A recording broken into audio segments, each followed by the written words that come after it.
What if the situation was reversed and the Jews were behind fences in Gaza and the West Bank and their lives were controlled by the Palestinian government? Would you not advocate for resistance?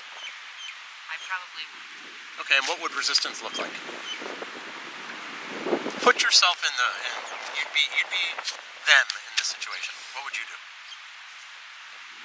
I don't know. It's difficult questions. But probably it's going to be violent. Yeah. Yeah, probably. I would say it would probably be dead. Yeah, probably. If that was the situation, it would probably be dead. Do you think you would direct violence towards innocent people too? No. But I don't think Israel is doing that. No. Not directly. Well, they claim that yes, it's a lot of civilians are being killed. Not just the war now. I mean, No, in but general. he said that we're directing violence. They say it's against- directed. No, they claim it's directed. They claim it, yeah, but we're not directing it. So who would the resistance be against? The Palestinian government, I'm guessing? Whoever it is that's controlling? מה אם המצב היה הפוך ויהודים היו מאחורי גדרות בעזה, הייתם נשלטים על ידי ממשלה פלסטינית? לא היית מתנגדת? סליחה, קודם כל, זה שדואגים להם, שיהיה להם אוהלים, שיהיה להם מזון, שיהיה להם נוף לים, שיהיה להם מי שיטפל בהם. מספיק עם זה. די, מספיק. יש עוד דעה? כן, אני חושבת להפך, אבל לא בא לי לפרט, נסכים שלא נסכים. איתה. כן, ובכלל אני אוהבת לא להסכים לאף אחד, אז ביי. מה אם המצב היה הפוך ויהודים היו מאחורי גדרות בעזה ובגדה ואחריהם נשלטים על ידי ממשלת פלסטין?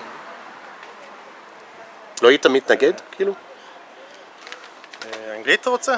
Sure, go ahead. Yes, I'll try to resist, but I would hope there will be some political agreement and not going to just to murder people around. I'm not, yeah. So you would try to have a political agreement. Yeah, and not going to terrorism or something like that. Okay, and when you say resist, what would resistance look like for you? I guess demonstrations, trying to elicit the public opinion in the world. But you wouldn't be stabbing, is that what you meant? You wouldn't be stabbing people and No, shooting people? It's a dead end. I don't see any solution for that way. What if the situation was reversed and the Jews were behind fences in Gaza and the West Bank and there were and the Jews' lives were controlled by the Palestinian government? Would you not advocate resistance? I think it's a question of values more than anything else, because we have our, I hope, Western liberal values, and I keep asking myself, what exactly are Palestinian values? Because all I keep hearing from them is kill the Jews, Itbach el Yahud, death to Jews, death to Israel, and wouldn't it be nice if we could all do something about it and find a way to live in peace and harmony? Now I know it sounds diplomatic and political, but is this really the way things should be? That generation after generation, all we have on both sides is this is our land, you need to go away, and perhaps it is high time to find a middle ground and turn a page on the past and find a way to move forward into a better future for the next generation, because so far all we had is bloodshed, violence, and extremists on both sides who keep stirring the pot in the name of some made-up god. I think that this is But the let's wrong way. put yourself on. Let's pretend the situation was reversed, and Jews had no power, and they were at the mercy of the Palestinians. Would you partake in resistance? Well, You. we had that several decades ago, back in Europe, in Germany specifically. And fortunately, my grandfather's family had the sense to get up and get the hell out of there before it was too But late. your grandfather's family resisted against? They attacked? I repeat, they got up and moved out of Germany and came here. Oh, so before they it was didn't too late. resist. They was left. no resistance. There was no whole chance of resistance. There was no Israeli army, no Jewish force to defend them. Yeah, but they could have just taken a knife and stabbed a random German person. Yes, but we do things differently, you see. We do not grab a knife and stab the first person we meet on the street. We simply move on to the next location, and in the hope of starting a better life there. this is how we do things. מה אם המצב היה הפוך ויהודים היו מאחורי גדרות ואחרים נשלטים על ידי ממשלת פלסטינית? איך היית מגיב?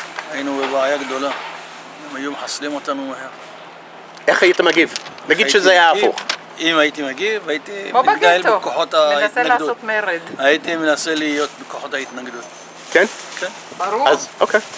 אם כאילו להשתמש עם כל מה שצריך, כדי לא להגן עליי ועל העם שלי. אוקיי. אתה יכול להבין אותם. אני יכול להבין אותם, בינתיים הם, כל מה שיש להם זה בזכותנו.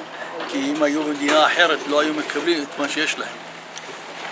What if the situation was reversed and the Jews were behind fences in Gaza and the West Bank and their lives were controlled by the Palestinian government? Wouldn't you advocate for violent resistance?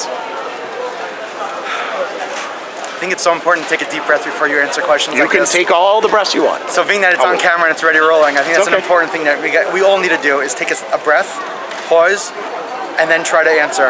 We're so fast to be impulsive in this generation. I think self-defense is very important. I think we all need to protect ourselves. These questions are not a 30-second answer.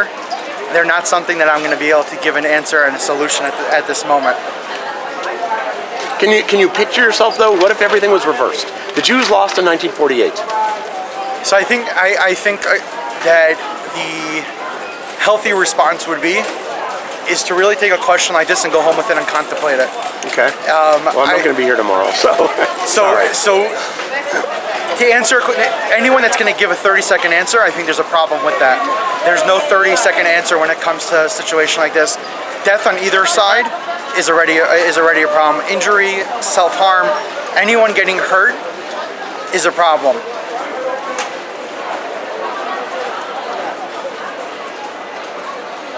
I'm going to leave off with the following. It's not totally relevant, but I think that this is really the solution. As Jews, if we were to unite and have achdut, and it's not easy. Unity. Unity, thank you, I'm sorry. If we as Jews would unite, and it's something that I struggle with myself, I'm a work in progress, but if we all were to work and uniting with each other, we wouldn't have all these world problems. I believe October 7th wouldn't have happened. I believe that the Holocaust wouldn't have happened. Our history probably would not have happened. Throughout history, our biggest problem is ourselves. It's not others. So to recap, I don't have an answer for the question. It would take a lot of time to contemplate on it, because putting myself in someone else's shoes can take a whole lifetime to work on. What I could say is that the more that we can unite and work on that, and it's a skill that takes a lot of work, breaking a character trait can take a whole lifetime. So that's my answer for today, but if I did come on your channel, we can certainly talk about this for a lot longer. Thank you. אוקיי, אתה רוצה משהו קשה? כן. יאללה. אוקיי. נגיד שהמצב היה הפוך בין פלסטינים וישראלים, והיהודים היו מאחורי גדרות בעזה ובגדה, וחייהם נשלטים על ידי ממשלת פלסטינית. לא היית מתנגד לשאלה. תראה, זו שאלה מאוד מורכבת. למה, אני לא יודע אם אתה יודע, אבל היה הסכם חלוקה, ולהסכם חלוקה הזה לא אנחנו התנגדנו, הם התנגדו, ויצאו למלחמת השחרור ב-48, ומאז 48 נהיינו מעצמת הייטק ומעצמה צבאית, והם נשארו במקום, רק חיפשו כל היום להרוג אותנו. אז אני לא חושב שהיהודים היו יושבים במקום ומחכים להיות... מה אתה חושב, שנגיד שהמצב היה הפוך והם זכו ב-48, מה אתה חושב שהיית עושה? הם לא זכו, הם לא זכינו ב-48, רגע, אני יודע, היה הסכם, הם לא קיבלו אותו. אני יודע, נגיד שהם קיבלו אותו והיהודים לא, מה היית עושה היום? לא הייתי עושה כלום, כי אין צורך להתנגד, כי הם יכולים לצאת למצרים, יכולים לצאת, מה אתה רוצה, דווקא לישראל? רגע, אתה יהודי, ישראלי, ואין ישראל, יש פלסטין, נגיד, יהודי בתוך פלסטין, מה היית עושה? תלוי מה היה היחס. מה זה יהודי בתוך פלסטין? כמו ערביי ישראל? למה אתה רוצה? נגיד כמו ערביי ישראל. אני הייתי מאושר עד הגג, אתה יודע למה? למה? כי ערביי ישראל, זה ברובם, תענוג להיות ערבי בישראל, הרבה יותר קל מלהיות יהודי. כל אחד לסבא שלו היה קרקעות, כל אחד לא צריך אישורי בנייה, עולים לרכבת בחינם, לא משלמים כלום. רגע, זה המצב. לא עולים לרכבת בחינם. עולים, אני רואה חברים שלי בירושלים, מפחדים מהם. הם עולים, כל מזרח ירושלים עולים לרכבת, הפקחים לא מתקרבים אליהם. אני אומר לך את זה בוודאות. למה מפחדים מהם? למה מפחדים מהם? לא. בסדר. I want an answer. כן. ביי. ביי. לא הבנתי, למה מפחדים מהם? מהערבים במזרח ירושלים? כן. מפחדים מהם! למה מפחדים מהם? למה מפחדים מהם? אתה באמת שואל את זה? כן! טוב, sorry, boring. אם זה היה הפוך, אם זה היה הפוך, אז היהודים שהם בעזה והגדה המערבי ופלסטינים שולטים, היית מתנגד או בעד התנגדות? מה זה התנגדות? התנגדות רזיסטנס. לא, אלימות אבל... או אבל מה שהם עשו זה נקרא...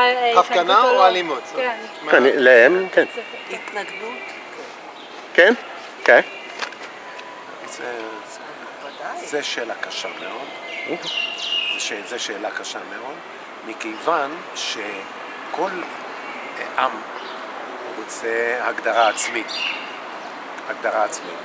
אז על אף שאני כטריטוריה קשה לי לוותר על חלק מארץ ישראל, מאוד מאוד קשה לי לוותר על איזשהו חלק מארץ ישראל, יכול מאוד להיות שלתת להם סוג של הגדרה עצמית הוא פתרון שניתן להתפשר עליו. כן, אבל פה המצב הפוך. היהודים במצב של הפלסטינים. האם אתם משתמשים לא, אני לא משתמש בכוח, אבל אני שואף להגדרה עצמית. אוקיי.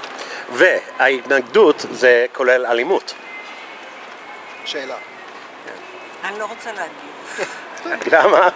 כי קשה לי עם זה, מן הסתם זה עם אלימות, כמו שהאצ"ל פה התנגדו לבריטים, ללא ספק, אבל המצב כל כך מורכב משני הצדדים, וגם אין לנו אמון בהם בכלל, זאת אומרת, גם אם ניתן להם הגדרה עצמית... הפלסטינים מדברים. הפלסטינים, כן, כן. אז ראינו מה הם עשו בעזה ומה הם עשו בצפון, עם כל המנהרות שלהם, כל החטיפות שלהם, כל החשיבה שלנו שונה, אנחנו מאמינים בחיים, הם מאמינים במוות, הם מקדשים את המוות, אנחנו מקדשים את החיים. זו בעיה כל כך מורכבת, מן הסתם נפתרת כל הזמן על ידי אלימות, הלוואי שיכולנו לשבת איתם, כרגע אין לנו שום פרטנר. הייתם מסכימים לשבת איתם? למצוא פתרונות? היינו מסכימים לשבת איתם, בוודאי, אם היה מי לשבת, ואם הם היו רוצים לשבת, והיינו שמחים לשבת איתם, ושילכו למקום שלהם, וישארו שם, ואנחנו נשאר שם, ונחיה יחד באושר ואושר עד לא יודע מתי. גם אתה, מר ארץ ישראל? אני מרגיש בבעיה, מכיוון שבמסקנה שאני מכיר מהשנים האחרונות, או בכלל מכל השנים שאני גר פה בארץ ישראל, מאז שנולדתי, זה שערבים הם לא שוויצרים, וקשה לדבר איתם ביידיש. הזוי?